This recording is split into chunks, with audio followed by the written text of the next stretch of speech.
तर सीन असं झालंय की आज घरचे नाही आहेत आणि मी एकटाच आहे, तर मग त्याच्यामुळे फोडणीचा भात बनवायचा मला, कारण की कालचा उरलेला बराच भात आहे.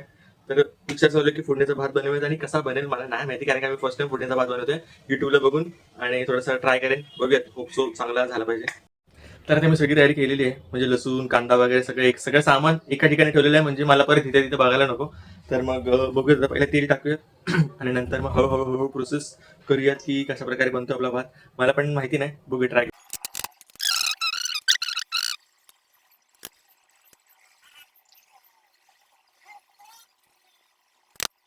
तर फायनली आपला बनलेला आहे भात, आणि मला तरी असं मला पर्सनली असं वाटतं की कदाचित मस्त झाला असेल.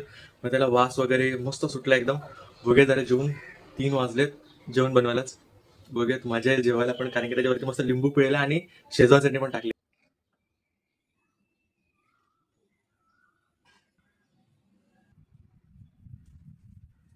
मला माहिती नाही कसं झालंय भात, एकदा टेस्ट करतो ना तुम्हाला सांगतो. अ, मस्त झालंय भात, मस्त झालंय, एक नंबर. मला वाटतं ना, मसाला जरा जास्तच टाकला मी. वा, एक नंबर, फुल टेस्टी आहे. भाई तुम्ही खाल तर बघाल.